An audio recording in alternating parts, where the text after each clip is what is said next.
নমস্কার। গল্পের ঝুলিতে সকল শ্রোতা বন্ধুদের স্বাগত জানাই। আজ আপনাদের জন্য গল্পের ঝুলিতে রয়েছে জলধর সেনের লেখা অপমান। গল্পটি ভালো লাগলে একটা লাইক এবং কমেন্ট করে জানানোর অনুরোধ রইল। আর চ্যানেলে নতুন হয়ে থাকলে আরও গল্প শোনার জন্য চ্যানেলটি সাবস্ক্রাইব করতে কিন্তু ভুলবেন না। তাহলে চলুন শুনে নেওয়া যাক আজকের গল্প। অরুণ কুমারের কথা। আমার নাম শ্রী অরুণ কুমার মিত্র। পিতার নাম জিজ্ঞাসা করিতেছ? তাহা আমি বলিব না। ঘর জামাইয়ের পিতৃ পরিচয় দিতে নাই। শ্বশুরের নাম, সে নাম আমি এ জীবনে আর উচ্চারণ করিব না। সে বংশের নামধাম বলিব না। গুণের কথা যাহা বলিব তাহা শুনিয়াই সেই ভদ্র আখ্যাধারী ধনবান ঘোষপুঙ্গবের নাম শুনিতে আর কাহারও ইচ্ছা করিবে না। আমার শ্বশুর খুব বড় লোক, ধনে বড়, মানে বড়, জমিদারিতে বড়, সরকারের কাছে সম্মানে বড়। আর ছোট যে কত তাহা ভাষায় ব্যক্ত করা যায় না। হৃদয়ে অতি ক্ষুদ্র, ক্ষুদ্রাদপি ক্ষুদ্র। অহংকার, তার আর বিশেষণ নাই, বিশেষণ খুঁজিয়া পাওয়া যায় না। গুরু নিন্দা করিতেছি?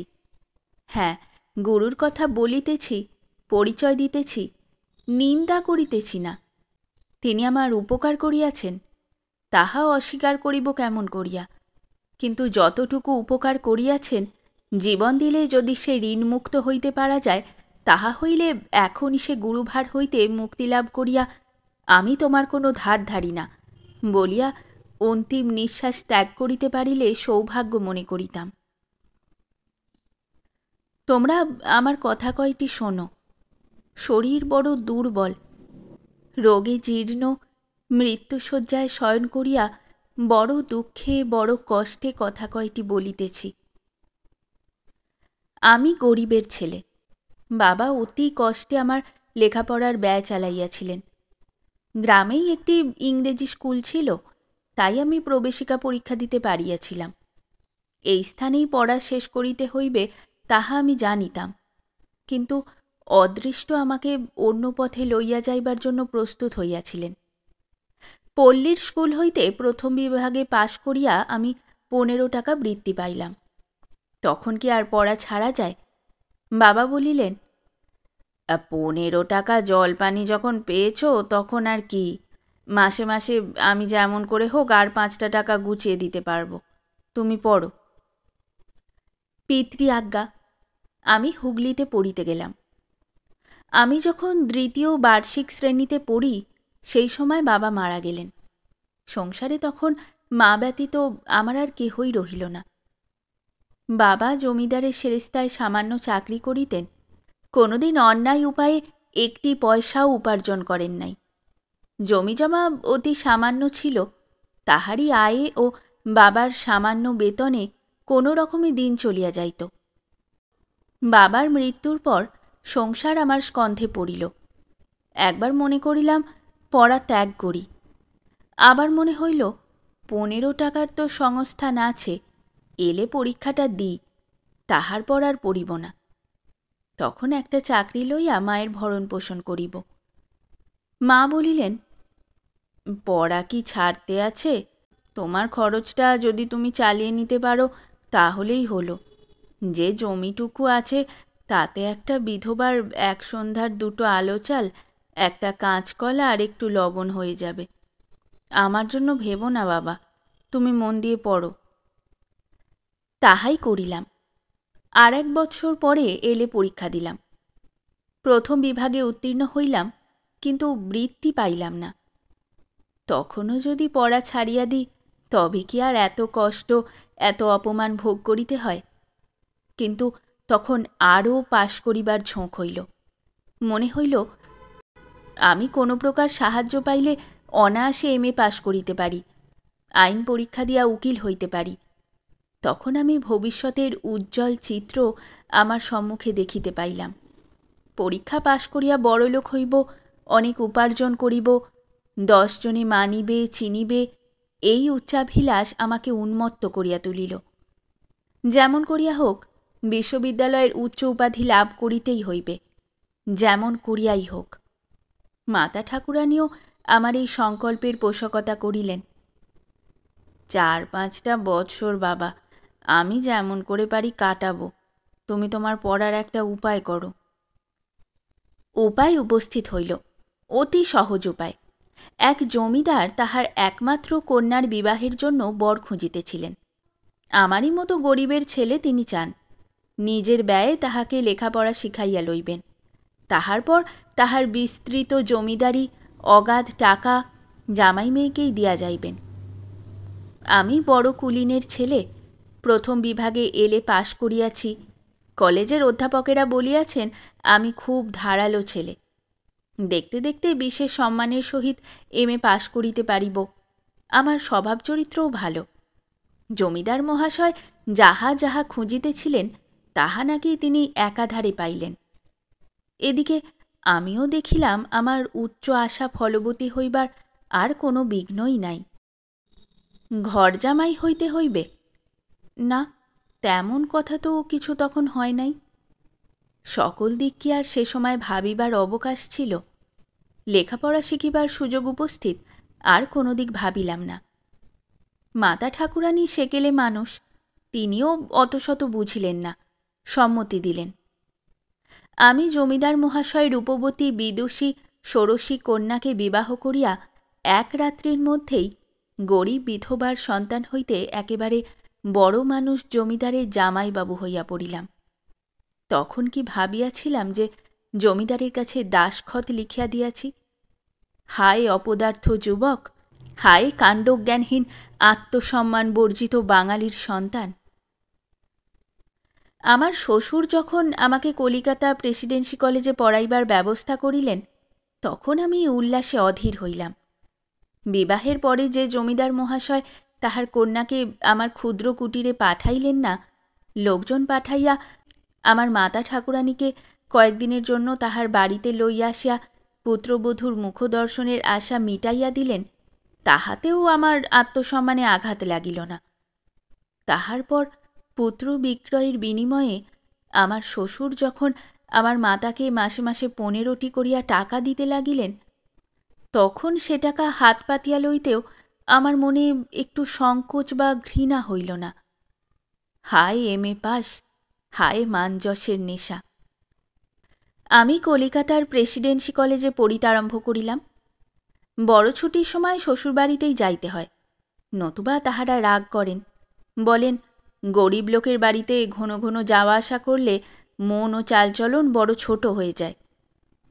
কথাগুলি শুনিয়া মনে বড় ব্যথা লাগিত, কিন্তু ওই যে নেশা, বড় হইবার আকাঙ্ক্ষা, হৃদয়ের বেদনা ঝাড়িয়া ফেলিতাম। কি অপদার্থই তখন হইয়া গিয়াছিলাম। শ্বশুর শাশুড়িকে লুকাইয়া এক এক শনিবার বাড়িতে যাইতাম, আবার রবিবারেই চোরের মতো চলিয়া আসিতাম। হোস্টেলের কেহ জিজ্ঞাসা করিলে কখনো বলিতাম কালীঘাটে এক বন্ধুর বাড়িতে গিয়াছিলাম, কখনো বলিতাম শ্বশুর বাড়ি গিয়াছিলাম। মায়ের যে আমি একমাত্র সন্তান, বিধবার যে আমা বই আর কেহ নাই। 1 বৎসর পরেই আমার একটি ছেলে হইল। তখনও আমি বিএ পাশ করি নাই। পৌত্রের মুখ দেখিবার জন্য মা বড়ই ব্যাকুল হইলেন। শাশুড়িকে বলিলাম। তিনি বলিলেন, তোমাদের বাড়িতে তো আমি খোকাকে কিছুতেই পাঠাতে পারবো না, কর্তাকেও সে কথা বলতে পারবো না। তোমার মা এসে দেখে গেলেই পারেন, তাকে তো আর আমরা আসতে বারণ করি না। দুটো খেতে দিতেও কাতর নই। এত লোক বাড়িতে খাচ্ছে, তোমার মায়ের কি আর দুটো ভাত আমরা দিতে পারি না? কথা শুনিয়া আমি পৃথিবী অন্ধকার দেখিলাম। অনেক সহ্য করিয়াছি, অনেক অপমান গায়ে মাখি নাই, কিন্তু এ অপমান একেবারে অসহ্য বোধ হইল। আমার দক্ষিণী মা কি দুটো ভাতের জন্য এ বাড়িতে আসিবেন? বড় মানুষের গৃহিণীর কি নীচ হৃদয়! আমি কাঁদিয়া ফেলিলাম। আমার কান্না দেখিয়া শাশুড়ি, সেই জমিদার গৃহিণী, একটু তীব্র স্বরে বলিলেন, এমন কি কথা বলেছি যে তোমার কান্না পেল? ও সব বাচ্চা ভালো লাগে না। এই বলিয়া তিনি কার্যান্তরে চলিয়া গেলেন। সৌভাগ্যের কথা যে তখন সে ঘরে আর কেহ ছিল না। আমি চক্ষের জল মুছিয়া বাহিরে চলিয়া গেলাম। কাহাকেও কিছু বলিলাম না, আমার স্ত্রীকেও না। এতদিন এত কথা শুনিয়াছি, কিন্তু কোনো দিন আমার স্ত্রীকে কোনো কথা বলি নাই। মনে হইত বড় মানুষের মেয়ে যদি তাহার মায়ের মতো আমাকে 10 কথা শুনাইয়া দেয়, তাহা হইলে যে আমার যন্ত্রণা একেবারে অসহনীয় হইবে। সেদিন বাহিরে বসিয়া অনেকক্ষণ ভাবিলাম। একবার মনে হইল আর ইহাদের আনুগত্য করিব না, একটা ছেলে পড়াইলে কি আমার খরচ চলিবে না? কিন্তু তখনই মনে হইল পরীক্ষা নিকটবর্তী, এখন টিউশনি বা কোথায় পাইব? আর পাইলেও সময় নষ্ট করা ঠিক হইবে না। এত অপমান যদি এতদিন সহ্য করিয়াছি, আরও কয়টা দিন সহ্য করি। কত কথা যে তখন ভাবিয়াছিলাম, তাহা এখন মনে নাই। শেষে এ অপমানও সহ্য করাই স্থির করিলাম। এমনই অপদার্থ হইয়া গিয়াছিলাম। কলিকাতায় যাইয়া পরের শনিবারেই বাড়ি গেলাম। মা আমার ছেলে দেখিবার জন্য জিদ করিতে লাগিলেন। আমি ওই একই কথা বলি, তোমার গিয়ে কাজ নেই। অবশেষে মা বলিলেন, অরুণ, আমি তোমার কথা কি বুঝি নাই? তা বাবা, আমি গরিব মানুষ, অপমানে আমার কি হবে? গরিবের আবার মান অপমান কি? আমি কত অপমান সহ্য করেছি, তা কি তোমায় একদিনও বলেছি? কি করব বাবা, ভগবান যদি দিন দেন তখন সব ভুলে যাব। আমি একবার খোকার মুখখানি দেখে আসতে চাই। আমি বললাম, না মা, কাজ নেই সেখানে গিয়ে, খোকা একটু বড় হলে তাকে বাড়ি নিয়ে আসব। মা একটা দীর্ঘ নিঃশ্বাস ত্যাগ করিয়া বলিলেন, বুঝলাম বাবা, ভগবান আমার অদৃষ্টে সে সুখ লেখেন নাই। যাক, খোকা বেঁচে থাক, এই আশীর্বাদ করি। মায়ের দীর্ঘ নিঃশ্বাসে আমার বুক ফাটিয়া যাইতে লাগিল, কিন্তু কাপুরুষ আমি মায়ের এই গভীর হৃদয় বেদনা দূর করিবার কোনো পথই তখন খুঁজিয়া পাইলাম না। 6 মাস চলিয়া গেল। আমার ছেলের, না, জমিদার মহাশয়ের একমাত্র দৌহিত্রের অন্নপ্রাশনের সময় উপস্থিত হইল। বাছিয়া বাছিয়া কবে দিন স্থির হইল জানেন? আমার বিয়ে পরীক্ষার 2য় দিনে। শুনিলাম পাঁজিতে সেই একদিনই অতি শুভ দিন, তাহার পূর্বে আর ভালো দিন নাই, পরে 4 মাস অকাল।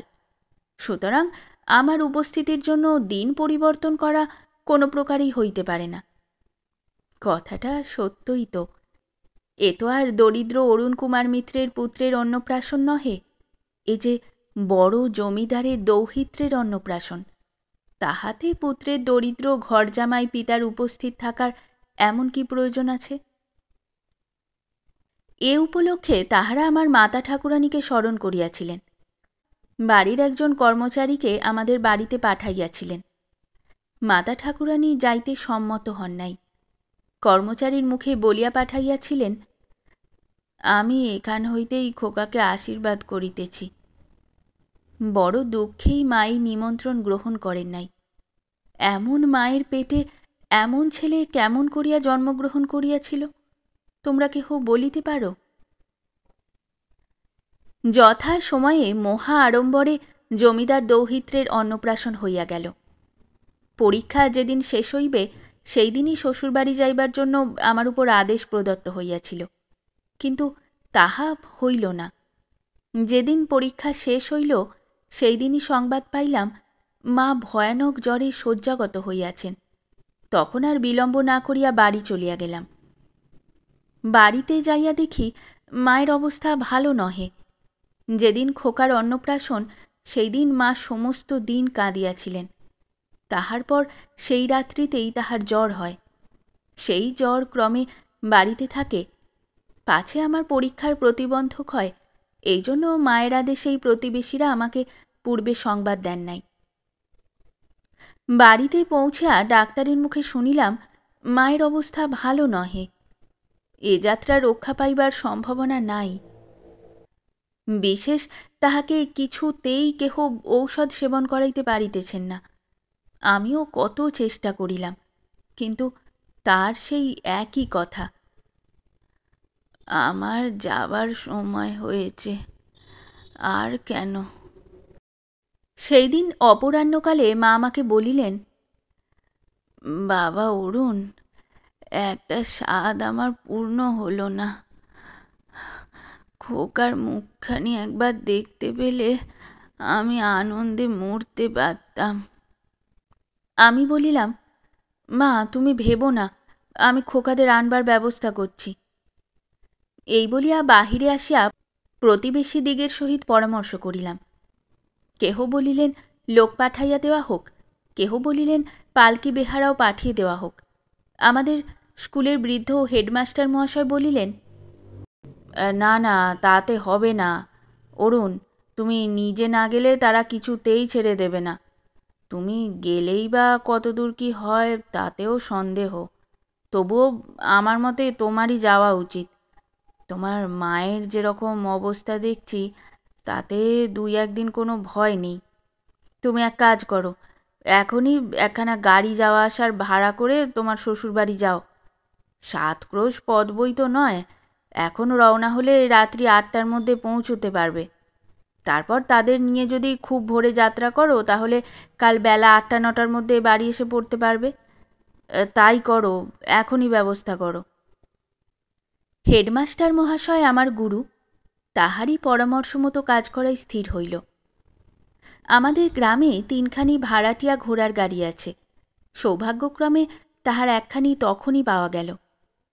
প্রতিবেশীরা পূর্বের মতো সেদিনের জন্য মাতা ঠাকুরানীর সেবার ভার লইলেন। ডাক্তারবাবুও রাত্রিতে আমাদের বাড়িতে থাকিতে সম্মত হইলেন। আমি স্ত্রী পুত্র আনিবার জন্য যাত্রা করিলাম। আমি নানা কথা ভাবিতে ভাবিতে চলিলাম। কি জানি কেন কেবলই মনে হইতেছিল যাওয়া বৃথা, তাহারা আমার স্ত্রীকে আসিতে দিবেন না, হয়তো আমাকে অনেক কথা শুনিতে হইবে। একবার মনে হইল বাড়ি ফিরিয়া যাই, কিন্তু তখনই মৃত্যুশয্যাশায়িনী মাতা ঠাকুরানীর কথা মনে হইল। এমন হতভাগ্য সন্তান আমি যে মায়ের কোনো বাসনাই পূর্ণ করিতে পারি নাই, তাহার এই অন্তিম ইচ্ছা পূর্ণ করিবার জন্য কি একবার চেষ্টাও করিব না?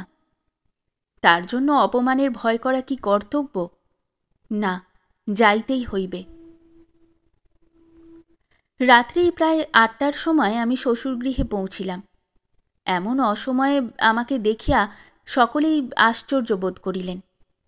আমার শ্বশুর মহাশয় অনুযোগ করিয়া বলিলেন, একটা খবরও কি পাঠাতে নেই? স্টেশনে গাড়ি পাঠিয়ে দিতাম। কি করে এলে? আমি বলিলাম, আমি কলকাতা থেকে আসছি নে, মায়ের ব্যারামের খবর পেয়ে আজ সকালে বাড়ি পৌঁছে দেখি মায়ের জীবনের আর আশা নেই, তাই। আমার কথায় বাধা দিয়া আমার শ্বশুর মহাশয় বলিলেন, তাকে কি নিয়ে এসেছ? আমি বলিলাম, না, নিয়ে আসি নাই, তার সে অবস্থা নেই। তার বড় ইচ্ছা যে মরবার পূর্বে একবার খোকাকে দেখেন, তাই। আবার আমার কথায় বাধা দিয়া নিতান্ত রহস্যপূর্ণ তাচ্ছিল্যের স্বরে তিনি বলিলেন, তাই বুঝি লোক লস্কর নিয়ে খোকাদের নিতে এসেছ? আমি একটু উত্তেজিত হইয়াছিলাম, কিন্তু বহু চেষ্টায় সে উত্তেজনা সংবরণ করিয়া বলিলাম, আগে হ্যাঁ। জমিদার মহাশয় বলিলেন, তোমার কি কাণ্ডজ্ঞান নেই? আমার মেয়ে তোমার বাড়িতে যাবে? আস্পর্ধা তো কম নয়। যাও যাও, ছেলে মানুষই করো না। এসেছ বেশ, বলো তো তোমার মাকে এখানে নিয়ে আসবার ব্যবস্থা করি। যত সব গেরো। আমি আর স্থির থাকিতে পারিলাম না। তীব্রস্বরে বলিলাম, আপনি ভেবেচিন্তে কথা বলবেন। আমার স্ত্রী, আমার ছেলেকে আমি বাড়ি নিয়ে যাব, কেউ আমাকে বাধা দিতে পারবে না। আমার শ্বশুর মহাশয় বলিলেন, সত্যি নাকি? ভারী তো মরদ হয়েছ দেখছি, এত তেজ কবে হলো? আমিও তখন বলিলাম, আমি আপনার চাকর নই, সাবধানে কথা বলবেন। আমার স্ত্রীকে আমি বাড়ি নিয়ে যাবই, বলুন এখনই পাঠিয়ে দেবেন কিনা। জমিদার মহাশয় গর্জিয়া উঠিলেন, না, পাঠিয়ে দেব না, বেশি বাড়াবাড়ি করো না, এখনই কান ধরে বাড়ির বার করে দেব। কি কান ধরে। রাগে আমার মুখ দিয়া কথা বাহির হইল না। আমি তখন দৌড়াইয়া অন্দরের দিকে যাইবার চেষ্টা করিলাম। জমিদার মহাশয় বলিলেন, খবরদার, ওদিকে যেও না, অপমান হবে বলছি। আমি তখন রাগে অধীর হইয়াছিলাম। আমার তখন কাণ্ডাকাণ্ড জ্ঞান ছিল না। আমি বলিলাম, কে অপমান করবে, আসুক না। এই কথা শুনিয়া তিনি স্বয়ং আসিয়া আমার ঘাড় চাপিয়া ধরিয়া বলিলেন, রাস্কেল, যত বড় মুখ নয় তত বড় কথা। এই বলিয়া তিনি আমাকে টানিয়া লইয়া চলিলেন। আমার তখন চিৎকার করিবার শক্তিও অপহৃত হইয়াছিল। আমাকে বাড়ির বাহির করিয়া দিয়া তিনি সদরদ্বার বন্ধ করিয়া দিলেন। আমি সেই দ্বারপ্রান্তে বসিয়া পড়িলাম। তখন আমার যে কি হইয়াছিল তাহা বলিতে পারি না। একটু পরেই আবার সংজ্ঞা ফিরিয়া আসিল। আমি দরিদ্র, আমি অসহায়, আমি নিরাশ্রয়। আর উপায় কি? মাথায় হাত দিয়া কিছুক্ষণ সেই দ্বারপ্রান্তে বসিয়া থাকিলাম। তাহার পর ধীরে ধীরে একটু আসিয়াই আমার গাড়ি পাইলাম। গাড়িতে উঠিয়া গাড়োয়ানকে তখনই বাড়ি যাইতে বলিলাম। তাহার পর যে কি হইল তাহা আর আমার মনে নাই। আমার যখন চৈতন্যোদয় হইল তখন চাহিয়া দেখিলাম আমি আমার সেই ক্ষুদ্র কুটিরে মলিন শয্যায় পড়িয়া আছি। আর দেখিলাম, কি দেখিলাম? দেখিলাম আমার পার্শ্বে খোকাকে কোলে করিয়া আমার স্ত্রী সুষমা মলিন বদনে বসিয়া আছেন। এ দৃশ্য আমার মাথায় সহিল না। আমি অজ্ঞান হইয়া পড়িলাম। সুষমার কথা। এই কাহিনীর শেষ অংশ বলবার জন্য স্বামী আমাকে রেখে গিয়েছেন। তিনি যখন রোগশয্যায় ছিলেন তখন শরীর যেদিন একটু ভালো থাকত সেদিন লিখতেন। তারপর আর লেখা হইল না। সকল জ্বালা, সকল যন্ত্রণা, সকল অপমান এপারে রেখে তিনি পরপারে চলে গেলেন। আমি আজ শাস্ত্রনয়নে এই শোকাবহ কাহিনীর উপসংহার করছি। আমার বাবা যখন আমার স্বামীকে অপমান করে তাড়িয়ে দিলেন, নিজের হাতে বাড়ির বার করে দিলেন, তখন তো সে খবর আমরা কেউ পাইনি। পেলে কি হতো ভগবানই জানেন। একটু পরেই কথাটা অন্দরে বেজে উঠল। সবাই শুনতে পেল, আমারও কানে গেল। আমার বুকের ভিতর তখন যে কি করে উঠল তা মাথার উপর যিনি আছেন তিনিই জানেন। আমার ইচ্ছা হতে লাগল তখনই গলায় দড়ি দিয়ে মরি। চোখ দিয়ে জল এলো না, জল যে শুকিয়ে গিয়েছিল। বুক যেন ফেটে যেতে লাগল। একবার ইচ্ছা করতে লাগলো চেঁচিয়ে বাড়ি ফাটিয়ে দিই। দোতলার বারান্দা থেকে লাফিয়ে পড়ি। এ প্রাণ রেখে কি হবে? কিন্তু খোকা মরা হলো না, রাগ করা হলো না। কার উপর রাগ করব? এরা আমার কে? কেউ নয়, কেউ নয়। যারা আমার স্বামীকে অপমান করতে পারে, বাড়ি থেকে তাড়িয়ে দিতে পারে, তারা আমার কেউ নয়। তাদের সঙ্গে আমার কোনো সম্বন্ধ নেই। একবার মনে হলো ঘরের দুয়ার বন্ধ করে দিই, কাউকে ঘরে আসতে দেব না। কিন্তু খোকা যে ঝিয়ের কাছে বাইরে রয়েছে। তখন তাড়াতাড়ি বাইরে গিয়ে খোকাকে এনে বুকে চেপে ধরলাম। সেই 6 মাসের ছেলেকে বললাম, খোকারে, কি করব? বলে দে বাবা, বলে দে। খোকা কেঁদে উঠল। তখন ঘরের দুয়ার বন্ধ করে অনেকক্ষণ চিন্তা করলাম। খোকা আমার কোলে ঘুমিয়ে পড়ল। তার মুখের দিকে যত চাইতে লাগলাম ততই তার মুখ আমার মনে পড়তে লাগল।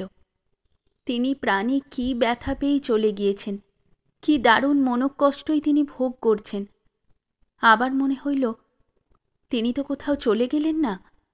না, তা তিনি যাবেন না, বাড়িতে মা যে রুগ্ন শয্যায়। তখন স্থির করলাম কাউকে কিছু না বলে বাড়ি সকলে ঘুমিয়ে গেলে খোকাকে কোলে করে আমি শ্যামনগরে চলে যাব। যেতেই হবে। যেখানে তিনি আছেন সেখানেই আমি যাব। বাপ মা আমাকে কিছুতেই আটকে রাখতে পারবে না। কিন্তু এই রাত্রিতে 7 ক্রোশ পথ কেমন করে যাব? কার সঙ্গে যাব? পথ তো চিনি নে, একলা বেরুব কি করে? তখন মনে হলো বামাকে সঙ্গে নেব। বামা আমাকে কোলে পিঠে করে মানুষ করেছে, খোকাকেও সেই মানুষ করছে, তাকেই সঙ্গে নেব। সে কি স্বীকার করবে না? যেমন করে পারি হাতে ধরে পায়ে ধরে তাকে স্বীকার করাবো। সে নিশ্চয়ই স্বীকার করবে। এ বাড়িতে থাকবো না, শাশুড়ির মৃত্যুশয্যার পাশে যাব।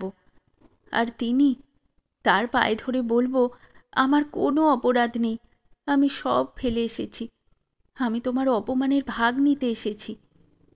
তিনি কি আমাকে ক্ষমা করবেন না? করবেন, নিশ্চয়ই করবেন। আমার এই খোকার, এই সোনার চাঁদের মুখ চেয়ে আমাকে পায়ে স্থান দেবেন। স্থান না দেন, খোকাকে তার কোলে দিয়ে আমি তার পায়ের কাছে মাথা রেখে মরব। তখন বামাকে ডেকে আনলাম, তাকে সব কথা খুলে বললাম। সে প্রথমে অস্বীকার করল। তারপর আমি যখন তাকে মিনতি করতে লাগলাম, তার হাত ধরে কাঁদতে লাগলাম, তখন সে আমার সঙ্গে যেতে স্বীকার করল। কিন্তু আর এক কথা, কি করে এই রাত্রিরে যাই? 7 ক্রোশ রাস্তা কি আমি হেঁটে যেতে পারবো? আর রাত্রে ঠান্ডা লেগে যদি খোকার অসুখ করে? কে যেন বুকের মধ্যে থেকে বলে উঠল, কোনো ভয় নাই। না, আর কোনো ভয় নেই। কিসের ভয়? 7 ক্রোশ পথ খুব হাঁটতে পারবো। তিনি যে পাগলের মতো হয়ে এই রাত্রিতে 7 ক্রোশ পথ একলা হেঁটে গেছেন, আমি কেন পারবো না? খুব পারবো। খোকার কোনো অসুখ করবে না, তার কিচ্ছু হবে না, কিচ্ছু না। আমাকে যেতেই হবে। বামাকে সাহস দিলাম। বামা অগত্যা সম্মত হলো।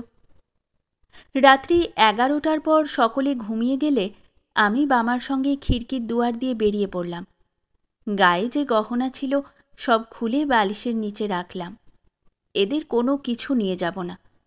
গরিবের স্ত্রী আমি, আমার সোনাদানা দরকার নেই। একখানি মোটা চাদর দিয়ে খোকাকে বেশ করে ঢেকে নিয়ে এক বস্ত্রে বড় মানুষ বাপের বাড়ি ত্যাগ করলাম। রাস্তায় এসে গা কেমন ছমছম করতে লাগল। কখনো তো ঘরের বাহির হইনি, পথও চলিনি। আর আজ এই রাত্রিতে 7 ক্রোশ পথ চলবার জন্য বাড়ি থেকে পালিয়ে বেরিয়েছি। প্রায় 1 ক্রোশ পথ হেঁটে আর চলতে পারিনি, পা ভেঙে আসতে লাগল। তবুও তো খোকা বামার কোলে ছিল। আমি কাতরভাবে বললাম, বামা, আর যে আমি চলতে পারিনি। বামা বলল, দিদি, সে কথা তো আমি তখনই বলেছিলাম, তুমি তো তা শুনলে না। এখন কি করি? এ রাত্রে পথে জনমানব নেই, কি করি বলো? আমি তখন বললাম, বামা, পথের ধারে এসো, একটু বসে জিরিয়ে নি, তাহলেই আমি আবার চলতে পারবো। এই বলে আমি বসে পড়লাম। কিন্তু আর যে উঠতে পারিনি। মনে হলো আমার পা দুখানি একেবারে অসাড় হয়ে গিয়েছে। তখন এক মনে ভগবানকে ডাকতে লাগলাম। চোখ দিয়ে জল পড়তে লাগলো। হঠাৎ দূরে একখানি গাড়ি আসবার শব্দ পেলাম। আমরা যেদিক থেকে এসেছি সেই দিক থেকেই গাড়িখানি আসছে বলে মনে হলো। আমার বুকে যেন বল এলো। আমি বললাম, বামা, ভগবান আমার প্রার্থনা শুনেছেন। ওই শোনো, একখানা গাড়ির শব্দ পাওয়া যাচ্ছে। আমরা পথের ধারে বসে গাড়ির প্রতীক্ষা করতে লাগলাম। গাড়িখানি আমাদের কাছে এলে বামা গাড়োয়ানকে বলল, ওগো, ভাড়ায় যেতে পারবে? গরুর গাড়ির গাড়োয়ান যখন শুনলে যে আমরা শ্যামনগরে মিত্রদের বাড়ি যাব, তখন সে স্বীকার করল। বলল, আমারও শ্যামনগরের গাড়ি, আমি মুখুজ্জে বাবুদের প্রজা, মিতির বাবুদের বাড়ির কাছেই আমাদের ঘর গো, তা ভাড়া 12 আনা দিতে হবে। আমরা তাইতেই স্বীকার করে গাড়িতে উঠলাম। বুকেই তখন বল এলো। গাড়ি যখন বাড়িতে পৌঁছিল তখন রাত্রি প্রায় 4টা। আমরা ভিতরে প্রবেশ করে দেখি সব শেষ হয়ে গেছে। আমার শাশুড়িকে উঠানে শুইয়ে রাখা হয়েছে। সকলে শ্মশান যাত্রার ব্যবস্থা করছে। আমি আর তখন স্থির থাকতে পারলাম না। শাশুড়ির বুকের ওপর পড়ে কেঁদে উঠলাম। মা গো, একবার চাও, একবার দেখো, আমি যে সব ফেলে ছুটে এসেছি মা। একবার খোকাকে কোলে করো না মা। একটা কথা বলে যাও, ওগো একটা কথা। সকলে তখন আমাকে ধরে বারান্দায় বসিয়ে দিল। একজন প্রতিবেশিনী বললেন, সেই আশাই এলে মা, সন্ধেবেলা যদি আসতে তাহলেও গিন্নিকে দেখতে পেতে। আহা, খোকা খোকা বলতে বলতেই প্রাণটা বেরিয়ে গেল গো, শুধু ওরে খোকা ওরে খোকা। এই হৃদয়বেদী কথা শুনে আমার বুক ফেটে যেতে লাগল। প্রতিবেশিনী বলিলেন, আর কেঁদে কি করবে মা, বিপদের উপর বিপদ। অরু গিয়েছিল তোমাদের আনতে, সে রাত্রির 11টার সময় ফিরে এলো। সবাই গাড়ির কাছে গিয়ে দেখে অরু গাড়ির মধ্যে অজ্ঞান হয়ে পড়ে আছে, এখনও তার জ্ঞান হয়নি। এই কথা শুনে আমার মাথায় যেন বজ্রাঘাত হলো। আমি তাড়াতাড়ি বললাম, কই কই কোথায় তিনি? আমার আর তখন লজ্জা শরম ছিল না। প্রতিবেশিনী আমাকে তখন ঘরের মধ্যে নিয়ে গেলেন। দেখি তিনি অজ্ঞান হয়ে পড়ে আছেন। স্বামী অজ্ঞান অবস্থাতেই 3 দিন কাটালেন। তারপর ক্রমে তিনি অনেকটা সুস্থ হলেন। এর মধ্যে একটু সুস্থ হয়ে স্বামী একদিন আমাকে বললেন, সুষমা, এত কষ্ট সহ্য করে কি তুমি এখানে থাকতে পারবে? আমি বললাম, খুব পারবো। আর শোনো, আমি তোমার সম্মুখে প্রতিজ্ঞা করছি, সে বাড়ির নাম মুখে আনব না। তুমি তো যাবেই না, খোকাকেও সেখানে যেতে দেব না। ভিক্ষা করে খেতে হয় তাও খাবো, না খেয়ে মরতে হয় এই ভিটে পড়ে মরব, তবুও কোনো দিন তাদের সাহায্য চাইব না, কিছুতেই না। খোকা যদি বড় হয়ে তাদের সাহায্য চায় তবে তবে আমি অভিসম্পাত করছি তার। তিনি আমার মুখ চাপিয়া ধরিলেন। তার কয়েকদিন পরেই তার অসুখ আবার বেড়ে উঠল। সে অসুখ আর কিছুতেই সারল না। সেই অসুখেই তিনি চলে গেলেন। মৃত্যুর পূর্বদিন আমার দিকে চেয়ে অতি ক্ষীণ স্বরে তিনি বললেন, সুষমা, আমি তো চললাম, তুমি অপমান অভিমান ভুলে যাও, খোকাকে পথের ফকির করো না। আমার তো কেউ নেই, কার হাতে তোমাদের দিয়ে যাব? সব ভুলে যাও। আমি ভুলে গিয়েছি। খোকাকে নিয়ে তোমার বাপ মায়ের কাছে যেও, অপমানের কথা মনে রেখো না। আমি বললাম, এ জীবনে নয়, ক্ষমা এ জীবনে নয়। তুমি দেবতা, তুমি ক্ষমা করতে পারো, তুমি ভুলে যেতে পারো, কিন্তু আমি স্বামীর অপমান কিছুতেই ভুলতে পারবো না। আমাকে যদি তারা অপমান করতো আমি তা উড়িয়ে দিতে পারতাম, কিন্তু তারা তোমায় অপমান করেছে, তাদের ক্ষমা ও কথা বলো না। তিনি যেন কি বলতে যাচ্ছিলেন, কিন্তু বলতে পারলেন না। পরদিনই সব শেষ হয়ে গেল। তার কথা বলা হয়েছে আর কেন, আমাদের দুঃখের কথা আর শুনে কাজ নেই। মাথার উপর তিনি আছেন, তিনিই দেখছেন, তিনিই শুনছেন। মা বাবা এসে কত কেঁদেছেন, কত অনুরোধ করেছেন, কিন্তু আমি যাই নাই, যাব না। এই ভাঙা ঘরে পড়ে আছি, ভিক্ষা করে খাবো, তবু এইখানেই থাকব। এ যে আমার স্বামীর মন্দির, আমি এই তীর্থেই মরব। কি বলছো? আমার বুকে বড় বেজেছে তাই এ কথা বলছি? না না, ওগো না, আমার বুকে কই বড় বেজেছে? বুকে বেজেছিল সেই দক্ষ রাজার মেয়ে সতীর, তাই তিনি পতির নিন্দা শুনেই প্রাণত্যাগ করেছিলেন। আর আমি পতি নিন্দা নয়, পতির অপমান, পতির বড় বেদনায় দেহত্যাগ দাঁড়িয়ে দেখেও বেঁচে আছি।